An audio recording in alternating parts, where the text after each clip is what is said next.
Shalom Pak Bambang, saya mau izin bertanya, siapakah Yesus sebelum jati manusia? Mohon pencerahannya. Shalom. Saudara, kita akan merenungkan firman Tuhan dari Kisah Para Rasul pasal 15 ayat 1 sampai dengan ayat 21. Kisah Para Rasul pasal 15 ayat 1 sampai dengan ayat 21. Saudara-saudara, kita akan membacanya dengan berbalasan. Saya membaca ayat pertama, jemaat ayat kedua, saya membaca ayat 3, jemaat yang keempat, dan seterusnya sampai ayat 21. Sidang di Yerusalem. Beberapa orang datang dari Yudea ke Antioquia dan mengajarkan kepada saudara-saudara di situ, jikalau kamu tidak disunat menurut adat istiadat yang diwariskan oleh Musa, kamu tidak dapat diselamatkan. Ayat 2.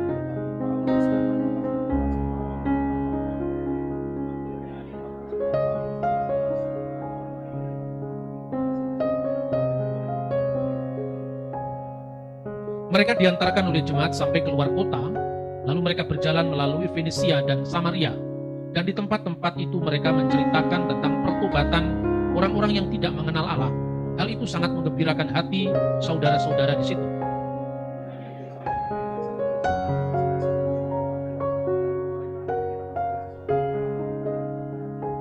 Tetapi beberapa dari golongan Farisi yang telah menjadi percaya datang dan berkata, orang-orang bukan Yahudi harus disunat dan diwajibkan untuk mengikuti hukum Musa.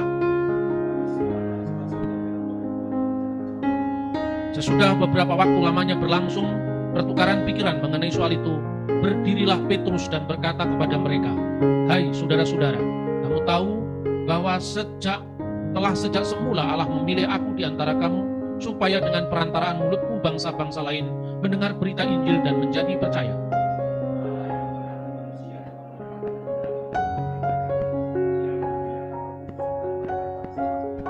Dan ia sama sekali tidak mengadakan perbedaan antara kita dengan mereka sesudah ia menyucikan hati mereka oleh iman."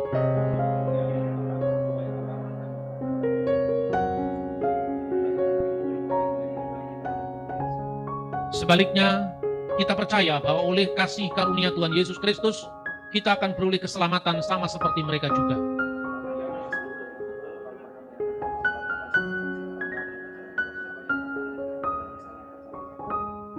Setelah Paulus dan Barnabas selesai berbicara, berkatalah Yakobus, "Hai saudara-saudara, dengarkanlah aku.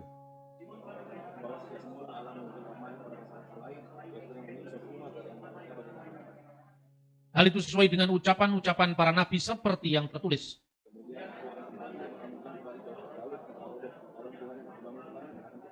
Supaya semua orang lain mencari Tuhan dan segala bangsa yang tidak mengenal Allah yang kusebut milikku, demikian firman Tuhan yang melakukan semuanya ini.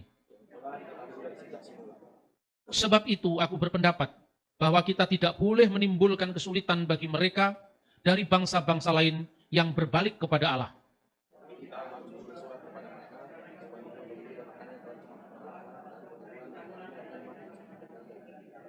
Sebab sejak zaman dahulu hukum Musa diberitakan di tiap-tiap kota, dan sampai sekarang hukum itu dibacakan tiap-tiap hari Sabat di rumah-rumah ibadat.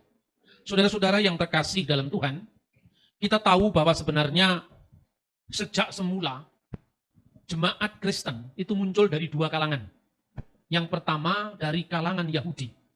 Orang-orang Yahudi yang menjadi percaya, yaitu mulai dari 12 murid Yesus, para rasul, lalu 70 murid Yesus yang disebutkan dalam Lukas pasal 10, dan kemudian menyebar ke bangsa lain yang pangkalan pertamanya adalah Antioquia. Jadi ada dua jemaat. Yang pertama adalah umat Kristen Yahudi di Yerusalem, yang dalam sejarah gereja dipimpin oleh Rasul Yakobus saudara Kristus. Yang kedua adalah jemaat di Antioquia. Jemaat di Antioquia itu adalah pengembangan Injil untuk bangsa bukan Yahudi. Kita membaca ada dua istilah yang diterapkan untuk dua kelompok murid Yesus ini. Yang pertama, murid-murid Yesus yang ada di Yerusalem, murid-murid Yesus yang berlatar belakang Yahudi, yang pusatnya di Yerusalem, disebut orang-orang Nosrim. Nosrim dalam bahasa Ibrani diterjemahkan menjadi bahasa Arab dan Indonesia Nasrani. Ini disebutkan di dalam Kisah Rasul pasal 24 ayat 5, di mana Paulus disebut sebagai salah seorang dari pimpinan atau pemimpin sekte Nasrani. Dan kata Nasrani ini berasal dari kata Nasaret, pengikut Yesus orang Nasaret. Sekalipun nanti pada abad keempat Masehi, Nasrani ini dipakai sebagai nama bidat Kristen. Sehingga kata itu tidak akrab lagi di telinga orang Kristen sekarang karena untuk membedakan kekristenan yang benar dan bidat Kristen dari Mesopotamia yang memakai nama yang sama, yaitu Nasrani. Sebelumnya kata Nosrim itu artinya netral. Artinya pengikut Yesus orang Nasaret yang berasal dari kalangan Yahudi. Dan yang kedua Kisah Rasul 11 ayat 26. Di mana murid-murid Yesus yang berasal dari latar belakang bukan Yahudi, itu dikenal dengan Kristianos. Yang diterjemahkan dalam bahasa Inggris Christian atau dalam bahasa Indonesia Kristen atau Kristiani. Jadi umat Kristiani ini mula-mula, Kristianos ini mula-mula jamaknya Kristianoi, orang-orang yang menjadi pengikut Yesus yang adalah Kristus. Maka disebut Kristiani. Ini pusatnya di Antioquia. Antioquia itu dulu masuk wilayah Syria Raya. Yang sekarang ini masuk wilayah Turki. Yang beberapa saat lalu terjadi gempa besar itu. Nah, dua kelompok inilah yang menjadi pengikut Yesus mula-mula. Dari kelompok Antioquia yang disebut kelompok Yahudi, kelompok non-Yahudi inilah, gereja kemudian berkembang ke Roma, ke Alexandria, ke Konstantinopel, bahkan ke seluruh dunia. Sementara dari Yerusalem itu memiliki sejarah tersendiri. Nah, apa yang menjadi penekanan dari pembahasan dua kelompok ini sangat-sangat penting untuk kita bisa memahami sejarah pekabaran Injil mula-mula.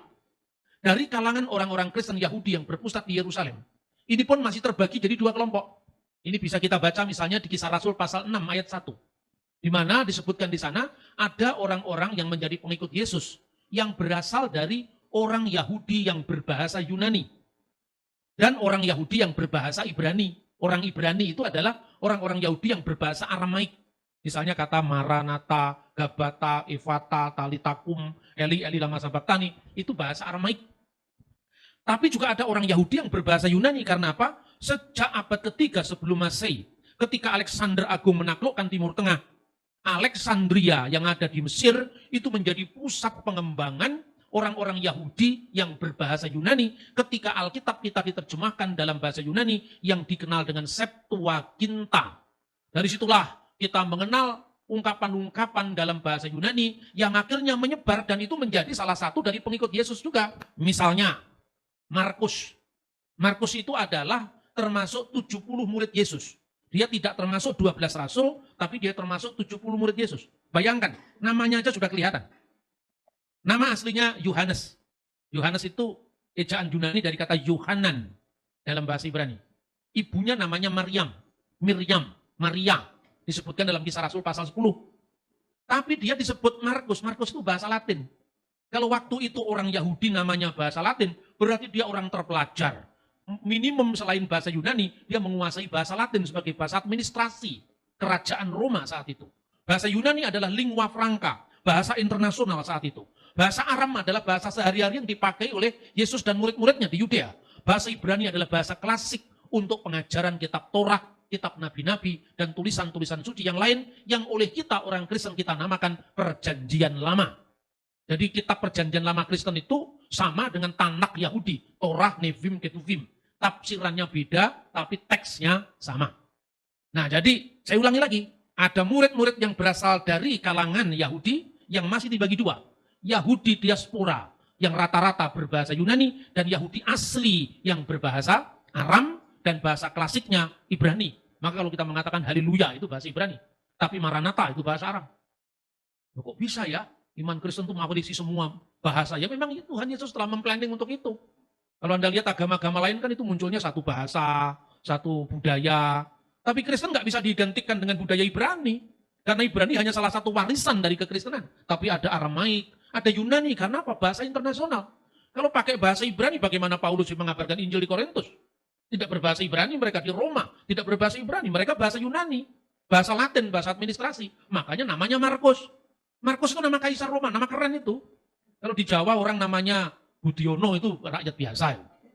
Tapi kalau Kanjeng Pangeran Seno Hadinegoro itu kalau kelompok ningrat. Tapi kalau namanya Albert atau Robert itu baru. Nama keren, nama barat. Kira-kira mirip abad pertama seperti itu. Nah saudara-saudara, karena kedua warisan ini, maka mereka memahami kehadiran Kristus dengan cara yang berbeda-beda.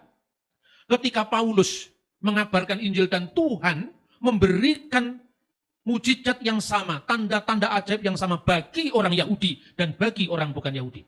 Makanya waktu pencurahan Roh Kudus pertama di Yerusalem, itu hadir orang-orang yang datang dari Roma, dari Arab, Media, Partia, Mesopotamia, Elam, itu semua adalah kelompok-kelompok bukan Yahudi. Artinya apa? Pentakosta yang dicurahkan pertama kali di Yerusalem, di ruang atas tadi, itu menunjukkan bahwa Judaisme yang dulunya melahirkan cikal bakal iman yang namanya Kristiani, itu sekarang tidak lagi eksklusif miliknya orang Yahudi, tapi telah Tuhan bagikan kepada bangsa-bangsa lain. Dan Tuhan sudah mempersiapkan itu, makanya Injil itu muncul dari masyarakat multilingual. Bukankah Yesus tidak berkarya di Yerusalem? Yang lebih mungkin. Tapi dia berkarya di Galilea, wilayah bangsa-bangsa. Karena pada masa itu ada provinsi Yudea, Galilea, dan satunya lagi adalah Samaria, Takronitis. Ya, tempat ini satunya diperintah Herodes Arkelaus. Herodes Arkelaus ini kurang ajar, karena dia lebih jahat dari bapaknya Herodes Agung, dipecat oleh Kaisar Roma, diganti wali agung sementara yang namanya Pontius Pilatus. Lalu yang kedua wilayah Galilea, dan yang ketiga dipimpin oleh Herodes Filipus. Galilea dipimpin oleh Herodes Antipas.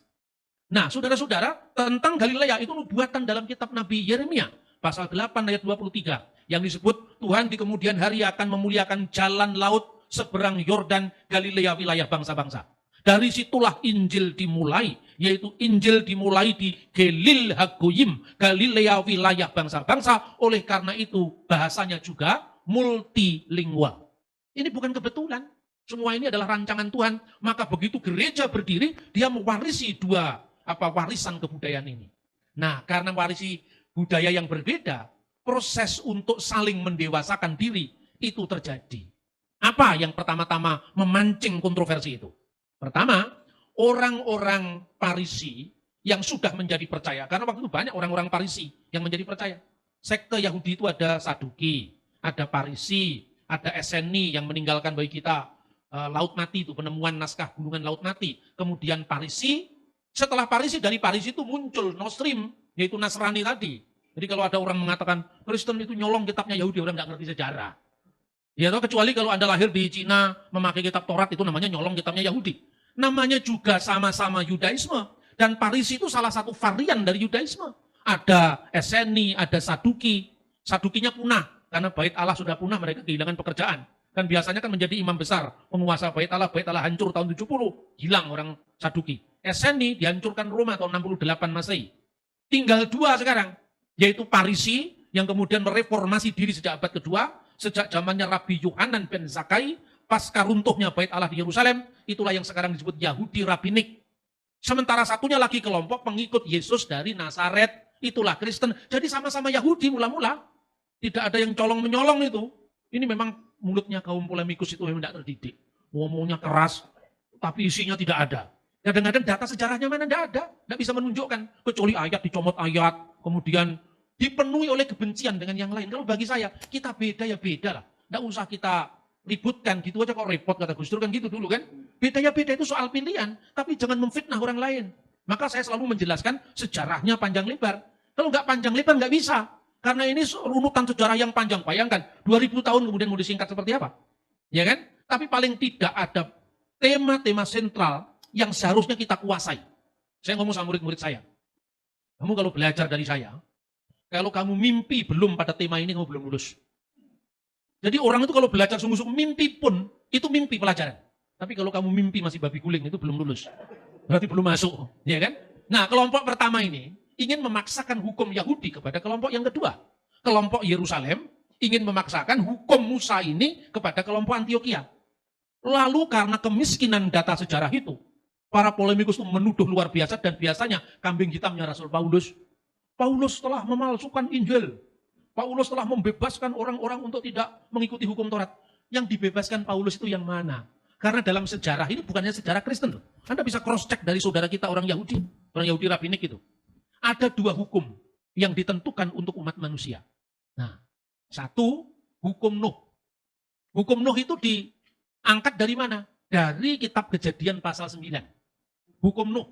Itu kalau orang Yahudi mensistematisir atau menggolongkan menjadi 7 bagian yang dikenal dengan Sefa, Misfot, Bene, Noah.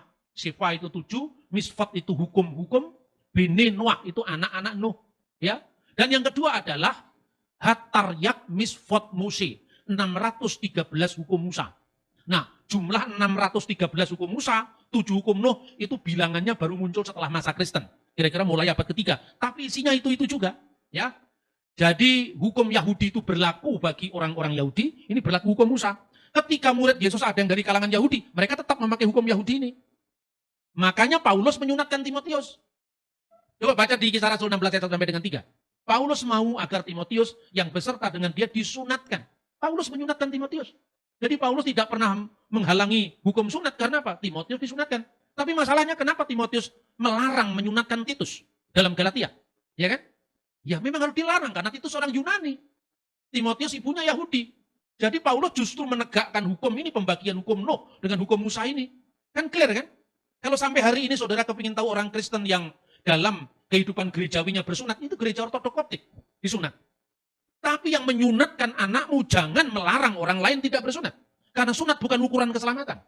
Itu hanya tradisi. Kalau dalam kalangan gereja ortodok koptik itu tradisi. Umurnya sunat pun 3 hari. Karena itu tradisi orang Mesir kuno.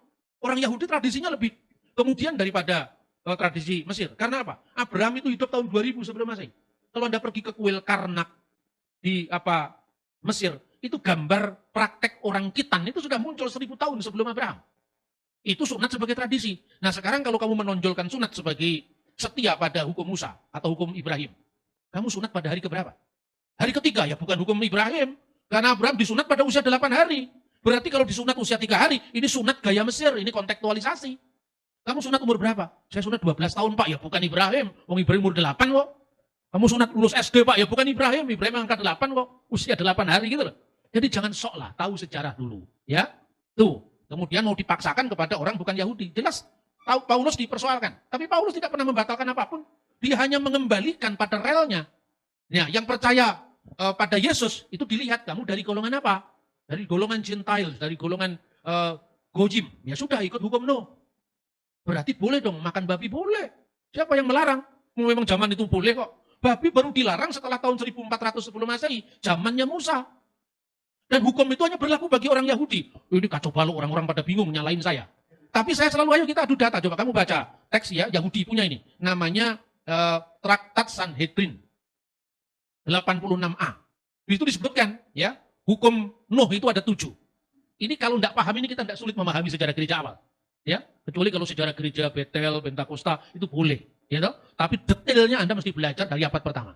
Pertama, para rabi kita mengajarkan ini sistematika Yahudi, jangan salah paham. Pak Bambang kok ikut Yahudi? Enggak. Saya enggak gampang kaget kalau urusan begini. Saya biasa-biasa, ini literatur. Rabi-rabi kita mengajarkan bahwa hukum Nuh diberikan kepada anak-anak Nuh yang pertama. Larangan abudah zarah. Abudah zarah itu penyembahan berhala. Itu dilarang. Hukum ini juga diulangi lagi dalam hukum Musa. Lo yihye lecha Elohim akhirim alpanai. Jangan ada ilah lain di hadapan hadiratku. Yang kedua, kelilat Hashem. Tidak boleh menista Tuhan. Tidak boleh menista kitab suci. Hormat kepada Tuhan. Ya, itu hukum kedua. Hukum Nuh yang ketiga, larangan gilui arayot. Gilui arayot itu artinya apa? Imoralitas seksual. Gara-gara dosa inilah air bah didatangkan. Ya, ketiga, gilui arayot. Keempat, gesel. Segala tindakan kekerasan, pencurian, perampokan yang tidak hormat pada kemanusiaan. Ya. Kelima, sefikut damim, pertumpahan darah, pembunuhan, dan seterusnya. Sefikut damim, pertumpahan darah. Kemudian yang ketujuh, keenam, efer min hakai, yaitu memakan daging yang masih ada nyawanya, atau daging yang mati dicekik, termasuk darahnya tidak boleh dimakan. Ya. Kemudian untuk menegakkan 6 hukum ini, orang-orang non-Yahudi yang tinggal di wilayah Yahudi, diberikan hak untuk menyelenggarakan mahkamah yang adil, namanya dinin. 7 jumlahnya. Nah itu dari mana? Dari kitab Kejadian sebetulnya asalnya itu. Kitab Kejadian pasal 9. Coba kita baca kitab Kejadian pasal 9. Ayat 1 sampai dengan ayat 6. Lalu Allah memberkati Nuh dan anak-anaknya serta berfirman kepada mereka, beranak cuculah dan bertambah banyaklah serta penuhilah bumi. Bukankah hal yang pertama ini juga disampaikan kepada Adam? Ya kan? Tapi karena umat manusia waktu itu dilanda air bah dan tinggal Nuh dan anak-anaknya, maka Nuh menjadi Adam yang baru. Nah, dalam hukum yang ditulis dalam ayat 1 ini, di sini sudah termaktub kalau dalam sistematik Yahudi, larangan penyembahan berhala. Karena Allah adalah satu-satunya yang memberikan hukum aturan pada manusia, tidak ada ilah yang lain. Yang kedua, hormat kepada Tuhan dan firman-Nya. Makanya ini termasuk Kelilat Hashem, hormat kepada Tuhan. Kemudian juga karena ini landasan hukum moral bagi Nuh dan anak-anaknya untuk beranak cucu melalui perkawinan, tidak lewat perzinahan, ya, hormat kepada keluarga. Maka di sini masuk dari larangan yang namanya Gilui Arayot. Ayat 2. Akan takut dan akan gentar kepadamu segala binatang di bumi dan segala burung di udara, segala yang bergerak di muka bumi dan segala ikan di laut, ke dalam tanganmu lah semuanya aku serahkan. Manusia sebagai mandataris Tuhan di bumi untuk mengelola ciptaan. Ini juga mengulangi tugas yang disampaikan kepada Adam sebagai mandat kebudayaan. Ayat 3. Segala yang bergerak, yang hidup, yang menjadi makananmu, akan menjadi makananmu. Aku telah memberikan semuanya itu kepadamu, seperti juga tumbuh-tumbuhan hijau. Berarti segala binatang boleh dimakan. Termasuk unta, ya kan? Kan gak ada larangannya di sini. Ini pramusa, hukum zamannya Nuh. Hanya daging yang masih ada nyawanya, yakni darahnya janganlah kamu makan. Efer min hakaim. Ini hukum yang tadi saya sebutkan. Ayat 5, tetapi mengenai darah kamu, nyawa kamu, aku akan menuntut balasnya. Dan segala binatang aku akan menuntutnya. Dan dari segala manusia aku akan menuntutnya nyawa sama manusia. Ini termasuk gesel, tindakan kekerasan tidak boleh dilakukan. Sefikut damim, pertumpahan darah. Pembunuhan tidak boleh dilakukan. Siapa yang menumpahkan darah manusia, darahnya akan tertumpah oleh manusia. Sebab Allah membuat manusia itu menurut gambarnya sendiri. Mengulangi lagi juga janji kepada Adam. Oleh karena lewat harkat manusia yang ditegakkan, keadilan harus dihadirkan. Makanya ini menjadi dasar dari keadilan yang akhirnya dirumuskan dalam penyelenggaraan mahkamah yang adil yang namanya dinin. Nah sekarang, orang Antioquia itu ikut hukum mana? Apa hukum Yahudi? Apa hukum Nuh? Ya hukum Nuh. Orang Indonesia, orang Tionghoa, orang Papua, ya hukum Nuh. Korbannya hukum Nuh itu macam-macam. Contohnya, orang Cina lebih populer babi ketimbang kambing, ya kan? Maka Anda lihat itu di negara-negara Asia ini, termasuk Filipina. Ya, lebih banyak babinya di sini ketimbang kambing. Benar tidak? Papua itu tidak ada kehidupan bagi mereka sehari-hari dalam kehidupan masyarakat kalau tidak ada babi.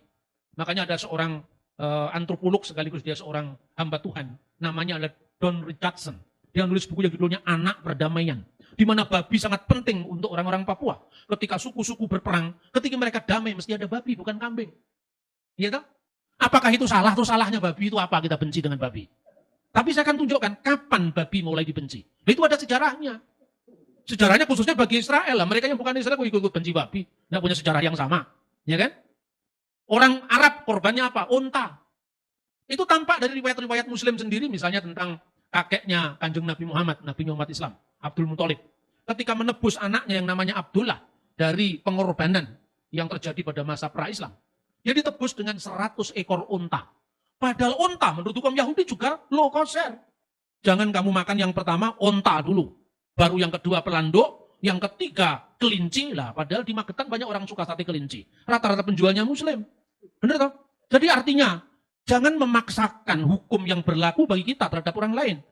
Baru yang keempat, babi yang dilarang. Jadi babi urutan keempat, lebih dahsyat unta. Dagingnya saja tidak boleh dimakan, apalagi kencingnya. Loh ini fakta. Ada banyak orang-orang Arab yang makan unta dan kencingnya juga jadi obat. Saya tidak mau ngurusi itu. Tapi bagi saya lebih baik saya makan babi ketimbang minum kencing unta. Bagi saya. Kita agama kan punya aturan masing-masing. Anda tidak bisa menyampaikan ini kepada orang Hindu. Karena di Hindu kebalik. Sapi itu diharamkan karena menjadi simbol daripada kendaraan siwa. Sementara yang namanya babi itu justru halal. Itu loh saudara. Nah sekarang kembali ke hukum Musa. Hukum Musa itu dibagi menjadi 3 bagian atau 3 kelompok. 3 kelompok itu apa? Ini hukum Musa. 3 kelompok itu sesungguhnya dirumuskan dari Alkitab sendiri. Ulangan pasal 6 ayat 20. Nah, semua itu ada dalilnya, sumber sejarahnya dari mana. Apabila di kemudian hari anakmu bertanya kepadamu, apakah peringatan, ketetapan, dan peraturan itu yang diperintahkan kepadamu oleh Tuhan Allah kita. Dalam teks bahasa aslinya disebutkan, Maha Edot, peringatan. WH hukim, ketentuan. WH mispatim, peraturan. Asher siwa adunai Elohenu ethem. Jadi yang pertama, ha-edot, peringatan. Klasifikasi pertama. Klasifikasi kedua adalah ha-hukim, ketentuan. Namanya ketentuan itu tidak ada alasannya. Tergantung yang membuat ketentuan, itulah Imamat pasal 11. Maka Anda tanya kepada orang Yahudi, kenapa Rabi tidak makan babi? Tidak ada yang ngomong, karena babi mengandung cacing pita. Tidak ada itu. Karena semua binatang mengandung cacing pita. Tinggal cara masaknya. Tapi kalau Anda tanya kepada orang Yahudi, kenapa tidak boleh makan babi? Kenapa tidak boleh makan unta? Itu hukim. Hukim itu hukum tanpa alasan. Yang diandalkan ketaatan kita kepada Tuhan. Itu mirip dengan ini. Buah pengetahuan yang baik dan yang jahat. Tidak ada keterangannya itu buah apel, durian, atau mangga. Tidak ada. Itu buah etika. Makanya disebut yang baik dan yang jahat. Ya kan? Yang ketiga, mispatim. Mispatim itu hukum universal. Misalnya, jangan membunuh, jangan berzina. Itu juga terkandung dalam hukum Nuh tadi. Makanya di mana orang membunuh, agama apapun juga menyalahkan itu. Kecuali yang sudah kerasukan iblis, seperti ISIS itu misalnya. Lain lagi, sekalipun kaum beragama, tapi sudah kerasukan iblis, itu lain lagi. Tapi semua universal, berzina, membunuh, itu dilarang. Itu yang namanya mispatim. Yang kedua, itu nama yang tadi yang saya sampaikan itu tadi, namanya edot. Ha-edot itu hukum peringatan. Misalnya peringatan. Kita bisa membaca di dalam kitab Keluaran ya. Peringatan Keluaran pasal 23:19. Janganlah kau masak anak kambing dalam susu induknya. Janganlah kau masak anak kambing bersama susu induknya. Kemudian contoh yang lain, Kejadian 32:32. Itulah sebabnya sampai sekarang orang Israel tidak memakan daging yang menutupi sendi pangkal paha karena dia telah memukul sendi pangkal paha Yakub pada otot pangkal pahanya. Ini nggak boleh. Tapi nggak boleh untuk siapa? Hanya untuk orang Yahudi, orang Israel. Kenapa? Yang namanya daging bersama susu induknya itu adalah basar. Ya, basar itu daging, ya. Bahalaf, daging bersama susunya itu nggak boleh. Karena apa? Perintah yang terkandung di dalamnya, jangan menyerupai bangsa Kanaan. Jangan menyerupai bangsa lain. Yang waktu itu memuja Dewi kesuburan. Yang disimbolkan dengan daging bersama susu induknya. Orang Israel dikuduskan. Dikuduskan itu bukan berarti Israel suci, Israel sempurna, tidak. Dikuduskan itu maknanya disendirikan. Dipilih, dipisahkan dari yang lain. Israel nyatanya tegar tengkuk. Tapi karena pilihan Tuhan untuk master plan masa depan, yaitu melahirkan sang Mesias, maka dia disendirikan. Karena disendirikan, kamu punya aturan sendiri yang mengarah pada datangnya sang Mesias. Olehmu semua kaum di muka bumi akan mendapatkan berkat. Sebagaimana janji Tuhan kepada Abraham dalam Kejadian 12 ayat 3. Tapi kamu jangan serupa dengan bangsa Kanaan yang memuja Dewi kesuburan. Itulah simbolnya daging bersama susu induknya. Kedua, jangan makan daging di sendi pangkal paha. Karena setiap kalau makan daging di sendi pangkal paha, ingatlah kakekmu yang kita, Yakub, yang bergulat dengan malaikat Tuhan dalam bentuk yaitu orang. Sampai pagi hari itu. Yakub bisa mengalahkan pergulatan atas orang itu. Ya, pergulatan atas orang itu menunjukkan bahwa dia lebih mengandalkan Tuhan. Makanya dikasih judul bergulat dengan Allah itu bukan berarti gelut dengan Gusti Allah, itu tidak. Di Alkitab sendiri mengatakan dia bergulat dengan Hais orang itu. Is itu bahasa Ibrani orang. Orang itu. Yakub menang tapi dipukul pangkal pahanya. Jadi setiap kali kamu makan daging di pangkal paha, ingat perjuangan nenek moyang kita Yakub. Tandailah itu kegigihan Yakub. Tapi kalau nenek moyangmu Suro Menggolo, ngapain ikut hukum Yahudi? Orang Ponorogo nenek moyangnya Suro Menggolo, orang Manado nenek moyangnya Rorim Pandeng, ngurus siapa kita? Nggak pernah kakek moyang kita dipukul pangkal pahanya. Ini membaca hukum secara kontekstual. Ini yang namanya edot, ya kan? Yang kedua tadi adalah hukim. Hukum itu Imamat pasal 11. Hukumnya uraikan sama orang Yahudi, para rabi-rabi kemudian, sejak munculnya Yahudi Rabinik menjadi 613. Seperti jumlah bijinya delima. Delima itu bijinya itu 613. Dan itu simbol dari Taryak Misfot Musi. Simbol dari hukum Musa. Tapi saya tidak tahu delima di sini jumlahnya berapa. Saya pernah menghitung sendiri di Israel. Jumlahnya 613. Apa itu kebetulan atau tidak saya tidak ngerti. Saya ketemu sama teman saya Yahudi. Kenapa delima ini menjadi salah satu buah yang dimaknai khusus bagi orang Yahudi, termasuk 7 buah yang dimuliakan di Israel atau dihormati di Israel. Karena itu simbol daripada hukum Musa. Buktinya apa? Jumlah bijinya 613, sesuai dengan 613 hukum Musa. Saya buka sendiri itu, saya beli itu. Saya hitung satu sampai ngantuk saya. 613 jumlahnya. Nah kita enggak usah kagetan. Wow sekarang mari kita sembah buah delima, jangan begitu. Ini simbol. Orang Indonesia itu suka kagetan. Ini kalau sudah kagetan Yesus ditinggal. Benar apa tidak? Makanya perbanyak referensi agar tidak kagetan. Ojo kagetan, ojo gumunan, ojo aleman, ojo goblok. Yang terakhir itu tidak enak. Saudara-saudara ya, ini hukum yang berlaku bagi dua kelompok ini. Makanya orang Yahudi itu Anda benci apapun sama negara Israel. Tapi nyatanya dia lebih demokratis dari kita. Ini ada yang mengatakan katanya penginjilan dilarang. Itu sebetulnya tidak seperti itu kejadiannya. Ada salah satu anggota parlemen dari kelompok ultra ortodoks Yahudi yang mengusulkan, itu belum jadi undang-undang itu. Tapi undang-undang itu tidak pernah direalisasikan jadi undang-undang beneran. Karena apa? Kita harus introspeksi juga. Karena orang-orang Kristen itu liberal sekali dalam pola tindakannya, itu biasanya orang-orang barat. Datang ke jalan-jalan di Ben Yehuda, di Tel Aviv, orang ditanya, apa pendapatmu tentang Yesaya pasal 53? Lah itu kan juga mengganggu kenyamanan umum kan. Ya, kita orang Kristen juga jangan harus enaknya sendiri.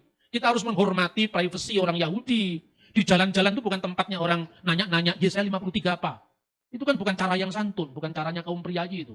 Kalau di Jawa namanya caranya wong tidak bedarakan, simbolnya buto cakil. Itu tidak santun. Orang santun itu seperti apa ya? Ya apa, air beriak tanda tak dalam itu kan banyak orang yang ngomongnya besar-besar itu kan rata-rata tidak ada isinya. Sebab kalau ada isinya dia semakin menunduk seperti padi. Nah ini kalau versi saya, makanya kalau saya itu punya filosofi yang namanya S3. S3 itu bahasa Jawa itu. Tidak bisa diterjemahkan dalam bahasa lain. Sluman, slumun, selamat. What is the meaning of sluman, slumun, selamat? Saya tidak bisa terjemahkan dalam bahasa Inggris. Jadi orang itu cerdik seperti ular, tulus seperti merpati. Tapi konteks budayanya harus kita paham. Kalau orang Yahudi di tengah-tengah kerja keras seperti itu, kehidupan itu mengalir. Terus kemudian Anda ganggu di jalan-jalan, Anda pakai speaker begini. Percayalah pada Tuhan Yesus di jalan-jalan. Itu kan budaya barat, bukan budaya timur. Nah ini kritik saya ke dalam ya. Kritik saya ke dalam. Tapi saya mau tunjukkan bahwa di Israel, Anda bisa makan di KFC yang kosher dan KFC yang low kosher. Low kosher itu tidak boleh dimakan, tidak layak dimakan bagi orang Yahudi. Misalnya, ada McD, ada KFC, Anda bisa menandai. KFC yang biasanya berwarna merah, McD yang berwarna merah, itu ditulis low kosher. Tidak layak dimakan oleh orang Yahudi. Tapi berdampingan dengan KFC atau McD yang berwarna biru yang ditulis kosher. Yang halal, yang boleh dimakan bagi Yahudi. Dan kosher itu lebih daripada halalnya Islam. Karena apa? Anda kalau pagi-pagi makan di hotel, tidak pernah daging dicampur dengan susu. Pernah Anda lihat? Tidak pernah. Paling-paling hanya ada telur, tidak ada daging. Ya kan? Kalau pagi. Karena apa? Itu melarang yang dilarang oleh Keluaran pasal 23:19 tadi. Jangan makan daging kambing bersama susu induknya. Daging bersama susu induknya. Yang disebut basar, behalef tadi. Tidak boleh dimakan. Tapi bisa bisa berdiri berdampingan antara yang kosher dan low kosher. Jadi kalau kamu orang bule, makan burger dicampur dengan kejunya, itu kan low kosher. Boleh. Tapi kalau orang Yahudi nggak boleh dicampur. Daging ya daging, susu ya susu. Alangkah kalau Indonesia itu hidup kayak Israel. Jangan ke susu mengutuk dulu. Orang hanya pertandingan olahraga aja ramenya setengah mati. Urusannya Bang Palestina juga nggak keberatan. Ya kan? Kita ini kan suka bangsa overacting. Apalagi kalau tahun politik itu banyak manusia jahat yang sedang manggung untuk kepentingan politik tertentu. Itu tidak baik mengorbankan kesatuan kita sebagai bangsa, bahkan persaudaraan kemanusiaan. Saya tidak hanya kritik orang di luar Kristen loh. Di Kristen juga saya kritik. Di Israel yang namanya gereja Katolik ya, itu kan ada yang dari latar belakang orang Yahudi di Polandia di mana. Malah dapat diizinkan oleh pemerintah. Namanya Katulim Ifrim, orang-orang Ibrani Katolik. Mereka doa juga pakai bahasa Ibrani, diizinkan oleh pemerintah. Sejak Yohanes Paulus II tahun 2000 menjelaskan itu kepada para rabi di Israel. Bahwa kami memang Katolik, tapi darahnya anak-anak kami ini Yahudi. Masa mereka tidak boleh mengikatkan kebanggaan kepada bangsanya ketika kisah Keluaran itu menjadi pengalaman yang luar biasa bagi orang Yahudi. Para rabi pun juga akhirnya memahami bahwa apa yang dikatakan Paulus, kalau Anda berdarah Yahudi, kemudian mendengar kisah Keluaran, akulah Tuhan Allahmu yang membawa engkau keluar dari tanah Mesir, dari tempat perbudakan. Anoki Adonai Eloheka asar hosyetika me'aret Misraim mibet abadim. Siapa yang tidak bergetar hatimu sebagai orang Yahudi? Karena ini sejarah bangsamu. Begitu juga orang Indonesia ketika mendengar bahwa proklamasi kami bangsa Indonesia. Bergetar hati kita karena nasionalisme kita. Tidak bolehkah orang Katolik yang punya darah Yahudi mengungkapkan nasionalisme kepada bangsanya? Paham dengan dialog, bukan dengan konfrontasi, bukan nyebar traktat, bukan bikin siaran pakai speaker di jalan-jalan. Itu cara yang tidak wise itu. Dan akhirnya boleh. Jadi setiap kali mereka berada di tembok ratapan, orang-orang Ifrim Katulim ini juga mereka mengungkapkan kebanggaannya. Sekaligus juga adalah kedukaannya karena bait Allah yang dihancurkan. Sekalipun bagi orang Katolik yang berdarah Yahudi itu mereka mengatakan, ya ini seperti yang sudah dinubuatkan oleh Kristus. Tidak satupun batu terletak di atas batu yang lain, semua diratakan. Tapi ada ikatan persaudaraan kebangsaan. Nah ini saudara-saudara. Maka dua ini menjadi pedoman dari dua kelompok tadi. Kelompok Nasrani, orang pengikut Yesus dari kalangan Yahudi, dan kelompok Kristiani atau Kristianos yang berlatar bukan Yahudi. Satunya mau dipaksakan. Lalu bersidanglah para rasul itu. Yang pertama, ya, Petrus berbicara sebagai yang paling senior di antara para rasul. Dan dia kemudian merujuk, kalau mau bukti, ini dalil yang saya kemukakan. Ini dasar Alkitab yang saya kemukakan. Tapi kalau mau bukti, Roh Kudus dicurahkan kepada orang yang bukan Yahudi. Roh Kudus dicurahkan kepada orang Elam, penduduk Mesopotamia, pendatang dari Roma, orang Arab. Masa kita mau membatasi karya Roh Suci? Ini kira-kira seperti itu. Untuk lebih jelasnya silahkan Paulus sama Barnabas bersaksi. Bagaimana juga Roh Kudus tidak pilih kasih. Tuhan tidak pilih-pilih, bangsa lain pun dilawat. Setelah Paulus dan Barnabas bersaksi, baru Yakobus yang adalah episkopos Yerusalem. Dia adalah rasul bagi orang-orang yang bersunat di Yerusalem, merujuk kepada apa yang dikatakan Simon, merujuk kepada apa yang diceritakan oleh Paulus dan Barnabas, dan dia mengatakan, kita harus mengecualikan mereka saja dari satu, supaya mereka menjauhi daging yang dipersembahkan kepada berhala. Ini apa artinya? Abu Dazara. Ya, termasuk kelilat Hashem, hormat kepada Tuhan. Makanya jangan menyekutukan Tuhan dengan ilah-ilah yang lain.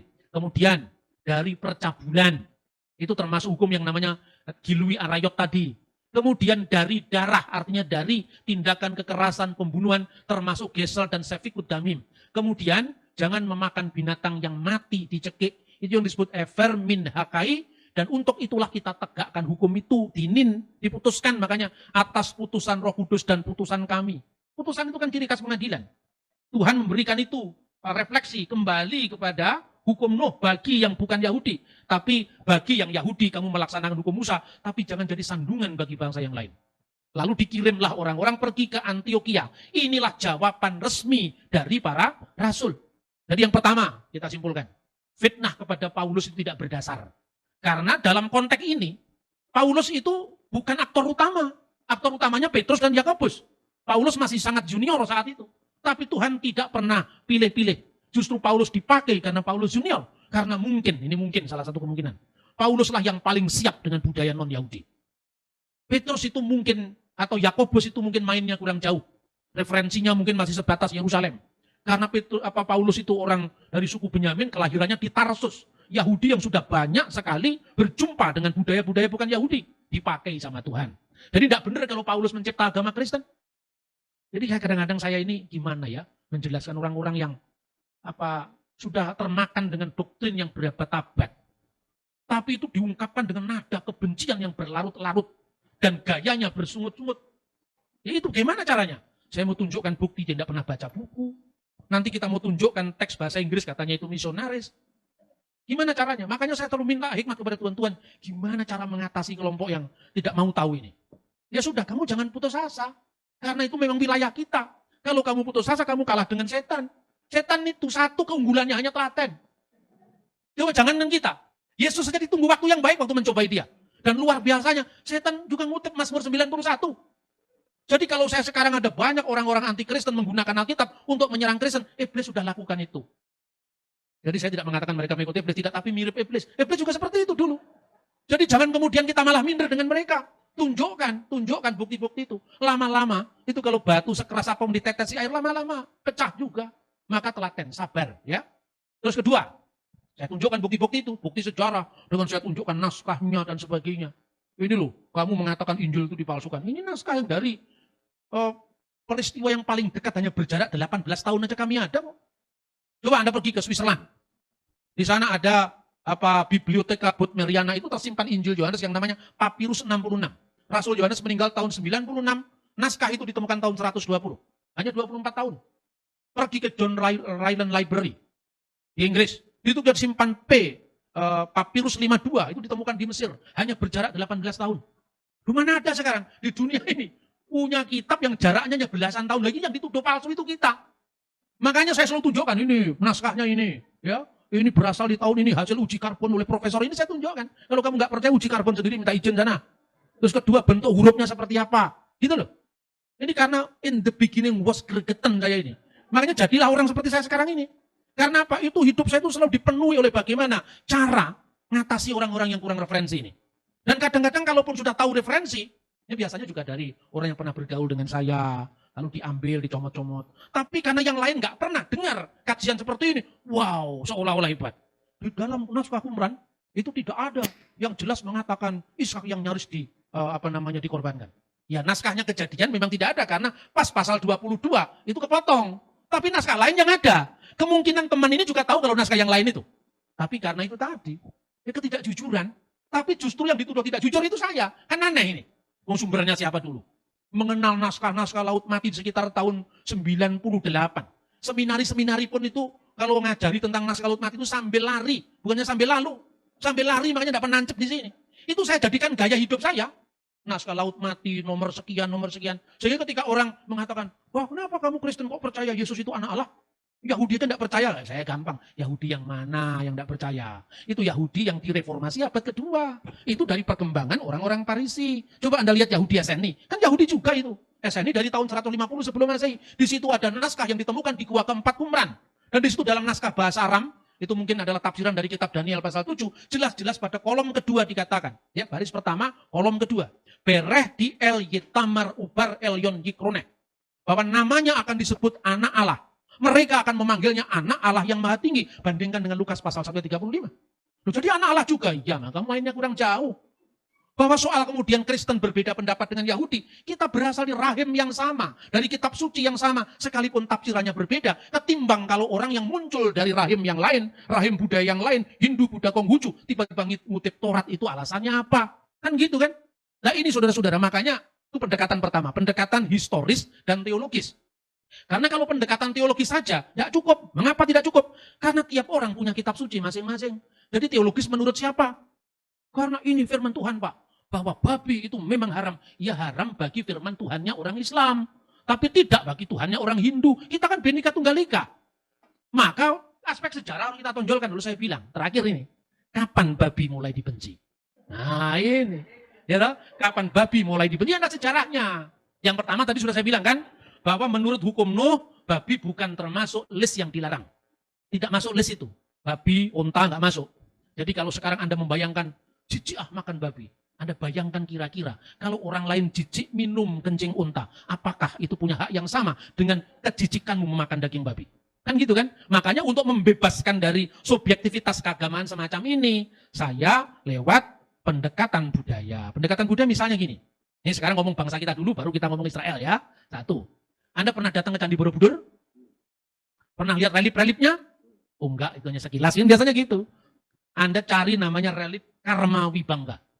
Itu menceritakan bagaimana makanan orang-orang Indonesia di abad 10, abad 8, abad 9 saat Borobudur dibangun. Sapi tidak ada di sana. Sapi bukan binatang yang dimakan waktu itu. Yang ada ayam, itik, babi paling banyak.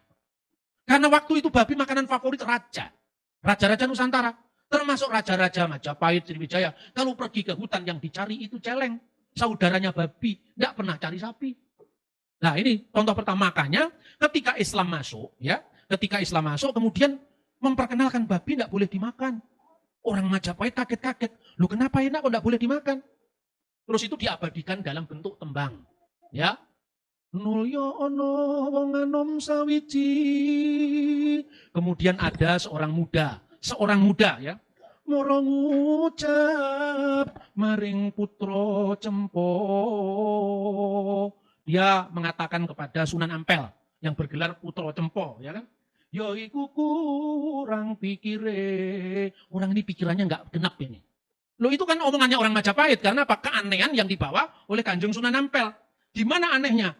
Babi kuri tatanayon, kodok kungkang tatan binukti. Babi yang gurih dia tidak mau. Swike yang lezat dia hindari. Amile daginge mendo, ambune kang prengus. Yang dipilih itu daging kambing, baunya prengus, baunya kurang sedap. Nah, tapi enggak sampai di sini ceritanya. Ananging sang putra Cempo, tetapi Sunan Ampel, ya toh, datan duko maring bocah Mojopahit. Dia tidak marah dengan anak muda Majapahit. Sebab apa? Karena umurnya masih muda. Lare isih nem-neman. Coba. Kalau saya nembang begini kan orang lain nggak bisa marah. Loh saya cuma mengutip tembang. Lalu kamu marah sama saya itu marah kepada penulis Babat Tanah Jawi itu. Itu termasuk warisan budaya bangsa itu. Yang di sana Sunan Ampel dianggap aneh. Seaneh itulah ketika Anda belajar dari orang-orang luar kemudian masuk ke Indonesia. Budaya kita yang dulu sudah ada dianggap aneh karena kamu tidak kenal budayamu sendiri. Ini dengan perkecualian kalau agamamu melarang ya jangan dimakan gitu loh. Tapi kalau orang lain yang agamanya tidak melarang, apa alasanmu makan? Ini menjelang tahun politik banyak orang jahat manggung. Di Malang ada tukang sate babi, nasi goreng babi. Namanya Bambang Priyono kalau nggak salah. Ya, kalau nggak salah cek sendiri. Itu digerebek sama Satpol PP. Katanya, moga-moga salah. Yang nyuruh wali kota Malang. Karena ini mengganggu perda. Yang diganggu apanya? Kalau nggak makan ya jangan makan. Tapi yang lain ya biarkan makan. Ini kan mematikan ekonomi rakyat kecil. Coba bangsa kita ini sudah terlalu mabuk kadroniah ini. Makanya kemudian segala sesuatu yang berbeda dihantam, tidak cocok. Padahal kalau sejarahnya, kapan babi mulai dibenci? Ya, Anda lihat kalau Anda membaca Alkitab ya, itu di tengah-tengah Alkitab antara PL dan PB, itu ada buku yang namanya Deuterokanonika. Orang Katolik itu menyebut kanon, tapi kanon kedua, Deutero kedua, kanonika, kanon. Orang Protestan tidak menyebutnya kanon, tapi menyebutnya devotional book. Kadang-kadang orang-orang Pentakosta model Moody Press itu menyebut sebagai intertestamental book. Karena buku ini memuat sejarah Israel yang tidak dimuat dalam perjanjian lama. Perjanjian lama kan selesai Maleakhi. Nah kira-kira masa antara sebelum munculnya Roma ke Tanah Suci menjajah itu kan kosong. Itulah yang direkam dalam buku-buku itu, termasuk sumber-sumber Yahudi sendiri. Pernah orang Israel itu mengalami masa kejayaan sebelum dijajah kembali Roma. Antara tahun 164 sebelum Masehi, yang dalam seminar kemarin sudah saya singgung, sampai tahun 37 sebelum Masehi. Itulah masa dinasti Hasmonaim sebagai negara merdeka. Mula-mula hubungan antara Israel dengan bangsa lain itu baik-baik saja. Zamannya Antiochus III, nggak apa-apa. Bagi yang Yahudi, korbannya sapi, kambing, domba. Tapi bagi orang agama Yunani, korbannya babi. Bagi orang Arab, korbannya unta, itu tidak masalah. Menjadi masalah ketika terjadi Helenisasi dalam kehidupan orang Israel yang dilakukan oleh Antiochus IV Epiphanes. Itu mulai tahun 167 sebelum Masehi. Bait Allah itu dinajiskan, dewa-dewa Yunani dipasang, bahkan patungnya Zeus Olympus dipasang di atas altar bait suci. Dan itu pelecehan yang luar biasa kepada orang Yahudi. Luar biasanya lagi, kurang ajarnya lagi, daging babi dipersembahkan di depan altar Zeus. Bayangkan kalau Anda orang Yahudi apa? Makanya ada dua buku yang menarik itu ya. Kalau Anda membaca Yeshua ben Sirah, buku itu ditulis kira-kira tahun 200 sebelum Masehi, sebelum kejadian ini. Siapakah yang disebut bangsa lain? Siapakah yang disebut umat Goyim? Mereka adalah kira-kira sama-sama ciptaan Tuhan, tapi mereka memelihara hukum yang berbeda dengan hukum kita, orang Yahudi. Jadi dijamin. Tapi begitu harkat kebangsaan orang Yahudi, keagamaan orang Yahudi dilecehkan oleh Antiochus Epiphanes begitu rupa, maka mulailah pemberontakan Makabe yang dipimpin oleh Imam Matatias yang berasal dari kelompok Hasmonaim. Peperangan itu menang sampai putranya yang bernama Yudas Makabe menjadi raja Israel. Makabe itu singkatan dari bahasa Ibrani, diambil dari Keluaran pasal 15. Mika Moka Ba'elim Adonai. Siapakah yang seperti engkau di antara para ilah? Ya Tuhan, menanglah Israel. Makanya kalau Anda pergi ke Israel, ada kaki Dian bercabang 9, ada kaki Dian bercabang 7. Kaki Dian bercabang 9 itu munculnya pada masa Makabe. Karena apa? Mereka mau menahbiskan kembali bait suci. Bejana-bejana yang sudah dipersembahkan kepada Zeus, kepada dewa-dewa Yunani, dibuang diganti. Tapi minyak zaitun hanya bertahan 1 hari, 1 malam. Padahal perayaan terjadi 8 malam. Tapi karena seluruh situasi secara politik belum bisa dikuasai, tapi karena mujizat ilahi, karena doa orang Israel saat itu, maka minyak zaitun yang hanya bertahan 1 hari, bisa bertahan 8 hari, 8 malam perayaan. Lalu mereka bertanya, manakah sumber yang bisa menyalakan kaki Dian itu? Sumber itulah yang berasal dari Tuhan, yang disebut Samas. Makanya ini 4, sini 4 tengah 1. Biasanya itu disebut perayaan Hanukah. Kalau ini namanya menorah, ada dalam kitab Taurat. Tapi yang Hanukah ini dalam masa transisi intertestamental ini. Sejak Antiochus Epiphanes melecehkan bait Allah dengan korban babi, maka orang Yahudi menjadi trauma dengan babi. Sejak saat itu, babi menjadi sesuatu yang mengingatkan masa-masa sulit mereka. Binatang babi itu mengingatkan bagaimana mereka dilecehkan, kehormatannya diinjak-injak. Sejak saat itu, babi itu menjadi sesuatu yang sangat menimbulkan pengalaman traumatis. Tapi tidak dengan onta. Tidak dengan kelinci. Padahal baik unta, kelinci, babi sama-sama low kosher. Tapi kenapa hanya babi yang mendapatkan sesuatu yang lebih sensitif bagi perasaan orang Yahudi? Karena Antiochus Epiphanes. Nah pertanyaannya, yang benci babi sampai menutup nasi goreng babi di Malang, kan tidak ada hubungan dengan Antiochus Epiphanes. Kenapa mereka benci babi? Iya toh? Inilah salah satu dampak apabila orang buta sejarah. Yang dilakukan hanya kata guru saya, kata ulama saya, kata pendeta saya. Pendeta itu manusia, ulama manusia, ustadz juga manusia. Ojo gampang percaya, di cross check dulu. Karena ini adalah era digital. Semua yang saya katakan ini, Anda boleh tidak percaya. Tapi cross check setiap kata-kata saya. Misalnya, kenapa babi dilarang? Saya mengutip seorang filosof Yahudi dari Alexandria, lahir tahun 20 sebelum Masehi, meninggal tahun 50 setelah Masehi. Namanya Philo. Philo mengatakan apa? Saya menyebut dalam bukunya The Special Law, buku keempat. Cek sendiri. Apa katanya Philo? Babi dilarang itu karena babi adalah binatang yang paling lezat dari semua binatang di muka bumi bagi yang memakannya. Nah inilah, bagi yang memakannya berarti Philo tidak makan. Tapi Philo tidak kepingin kalau orang lain makan. Bagi Philo tidak boleh kita jajan di warung babi atau makan di restoran Tionghoa atau Chinese food. Nggak boleh. Tapi dia tidak pernah melarang Chinese food. Karena orang Cina memang punya sejarah sendiri yang berbeda dengan bangsanya. Kalau etos semacam ini dilakukan. Orang Yahudi kan nggak boleh. Karena yang namanya hukum, ini hukum tanpa alasan. Modalnya hanya ketaatan. Tapi karena orang Yahudi pikirannya tidak pernah berhenti. Kenapa ya tidak boleh? Nah itu lihat masa keluaran. Mereka diminta jiwanya merdeka supaya sampai ke tanah perjanjian. Ternyata mentalnya tertinggal di Mesir.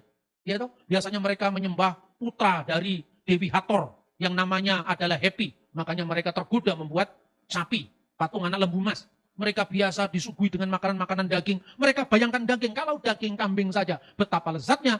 Apalagi babi. Makanya kalau babi boleh dimakan, mungkin tidak 40 tahun, mungkin bisa 80 tahun. Karena keasikan makan babi. Kira-kira seperti jadi semua itu bukan terjadi di ruang hampa. Semuanya ada sejarahnya.